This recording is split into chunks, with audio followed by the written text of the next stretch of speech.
महाराष्ट्रामधील पहिली सौर ऊर्जेवरील बोट कोयना पर्यटन प्रकल्पाच्या ठिकाणी दाखल झाली असून सोलर पॉवर आणि बॅटरीवरती ही बोट सेवा देणार आहे।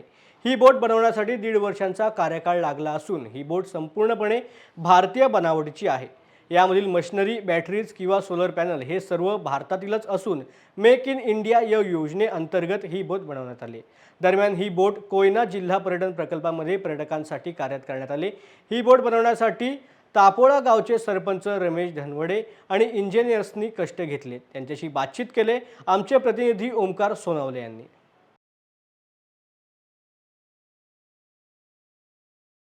सातारा जिल्ह्यातील कोयनाचे बॅकवॉटर आहे, त्या परिसरामध्ये मुख्यमंत्री एकनाथ शिंदे यांच्या हस्ते आज जल पर्यटन केंद्राचं उद्घाटन होत आहे। आपण पाहू शकता माझ्या मागे, तर या परिसरामध्ये जल पर्यटनाचं आज उद्घाटन होणार आहे। एकूणच पाहायला गेलं तर हा सावली तालुका असेल, त्यातील मुनावळी गावात हे पर्यटन केंद्र आहे, याचं उद्घाटन आहे। आपल्यासोबत आज तापोळा गावचे सरपंच आहेत, यांनी महाराष्ट्रातील पहिली सौर ऊर्जेवरची बोट तयार केलेली आहे। आपण त्यांच्याशी बातचीत करतोय। सर, काय सांगाल, कशा पद्धतीने ही बोट तयार केली आणि नक्की कोणाची कल्पना होती? तशी बोट ही आनंदाची बातमी आहे, तुम्ही बोलला ते। कारण या बोटीचा कन्सेप्ट मी माननीय खासदार साहेब श्रीकांत शिंदेंना देईन, कारण त्यांच्या संकल्पनेतून ही बोट बनवलेली आहे की त्यांची इच्छा होती की आपल्या भागामध्ये रोजगार निर्मिती होत असताना एवढं मोठं पाण्याचं बॅकवॉटर आहे, ह्या बॅकवॉटरमध्ये असं वेगळी काहीतरी कन्सेप्ट आली पाहिजे। तर मी त्यावेळी त्यांना सांगितलं की साहेब, आपण सोलर बोट किंवा इलेक्ट्रिक बोट बनवूया।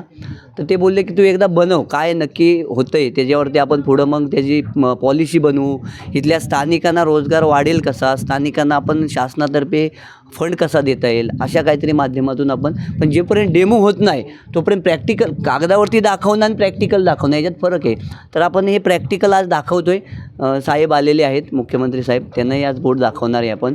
या बोटीचं परफॉर्मन्स असा आहे की तापोळ्यातून वासोट्याला जाते, वासोट्यावरनं रिटर्न येते, म्हणजे एक दिवसाला एक वासोटा फेरी होती, पर डेला 2 फेऱ्या होत नाहीत। एकदा कस्टमरला सोडलं की कस्टमर तिथून ट्रेकिंगला जातं, पण त्याच कस्टमरला रिटर्न। त्यामुळे सगळ्यात मोठा लॉंग टूर आपला वासोटा आहे आणि लोकांना वासोट्याच्या पुढं काही जात नाहीत, परमिशनही नाही आहे। त्यामुळं लॉंग रूटची आपण बोट बनवलेली आहे। त्यातले आतले जे पॉईंट आहे ते बोट ॲटोमॅटिक कवर करणार आहेत। साधारणतः बॅटरीवरती 5 तासाचा बॅकअप आहे आणि ॲडिशनल म्हणून आपण आता याला सोलर बसवलेला आहे। ॲटोमॅटिक चालूमध्ये सोलरनं चार्ज होणार, त्यामुळे बोट कुठेही बंद पडणार नाही आहे। आणि या बोटीमध्ये सुविधा कोणकोणत्या प्रकारच्या आहेत? या बोटीमध्ये कस्टमरला बसण्यासाठी प्रामुख्यानं लाईफ जॅकेट आहे, फायर ब्रिगेड आहे, इथे डस्टबिन आहे, फर्स्ट किट आहे। इलेक्ट्रिकसाठी तुम्ही आला तर आतमध्ये तुम्हाला सगळी साऊंड सिस्टीम केलेली आहे। तुम्हाला ह्या भागातली प्रत्येक पॉईंटची इथे स्क्रीन लागणार आहे। या स्क्रीनवरनं प्रत्येक पॉईंटची माहिती मिळेल की बा ह्या पॉईंटला काय, याचं प्रामुख्यानं त्याचं पूर्वीचं महत्त्व काय त्या पॉईंटचं, अशा सगळ्या आपण एक ॲडिशनल डेव्हलप करत जाणार आहे। अजून आपल्या माध्यमातून काही ॲडिशनल गोष्टी सांगायच्या असतील तर आम्ही त्याही डेव्हलप करू। महत्त्वाची गोष्ट अशी आहे की अंधार जरी पडला तरी रात्री लाईट आहे आणि लाईटच्या माध्यमातून ही बोट अप्पर डिपर आहे, जसं गाडीला अप्पर डिपर असतो तसं हिला अप्पर डिपरची सोय केलेली आहे। रिव्हर्सला लाईट आहे, कॅमेरे आहेत, अशा वेगवेगळ्या गोष्टी आपण याच्यात ॲडव्हान्स टेक्नॉलॉजीचं वापरलेले आहेत। तर बघूया त्या माध्यमातून अजून आपण एक गोष्ट वाढवत जाऊया।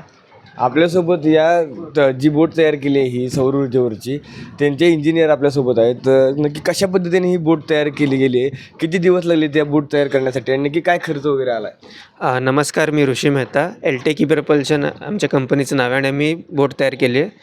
आता आम्ही 1.5 वर्षापासून याच्यावरती काम करतो आहे, पण साधारणतः 1 महिना लागतो शून्यापासून जर अशी बोट तयार करायची असेल तर इलेक्ट्रिक अख्खी। तर बघितलात तर तुम्ही, तर ही 20 ते 22 हॉर्सपावरचं डिझेल इंजिन असतं, त्याच्या इक्विव्हॅलंट हे आता आम्ही इलेक्ट्रिक तयार केलं आहे। जसं सरपंचांनी सांगितलं तसं याला एक 5 तासाचा बॅकअप आहे जनरली, जो इकडच्या वापरण्याच्या हिशोबानं आहे। पण आपण 12 तास बॅकअप आणि 90 हॉर्स पॉवर एवढ्या ताकदीपर्यंतचे आता बनवू शकतो, एवढं आम्ही रिसर्च केलेलं आहे। आणि हे इनबोर्ड आणि आउटबोर्ड दोन्ही कॉन्फिगरेशनमध्ये अवेलेबल आहे आता। ही बोट आता आपली खर्च बघायला गेलात तसा तर बेसिक 10 लाख ह्या बोटीला खर्च आला आहे आम्हाला, पण त्यात अगेन जसं तुम्हाला कस्टमाइज करायचं असेल, जेवढे फीचर पाहिजे असेल त्या हिशोबानं चेंज होत राहतं। एकूण याच्यामध्ये पर्यावरणाचा जो ऱ्हास होत होता किंवा डिझेल असेल पेट्रोल असेल याच्यावरती ज्या जुन्या काळातले बोटी असतील त्या चालवत होते. सौर ऊर्जेवरती याचा आता तुम्ही तयार केला आहे, नवीन एक्सपेरिमेंट केलं आहे. याची पर्यावरणाची बचत किती होती याच्या माध्यमातून?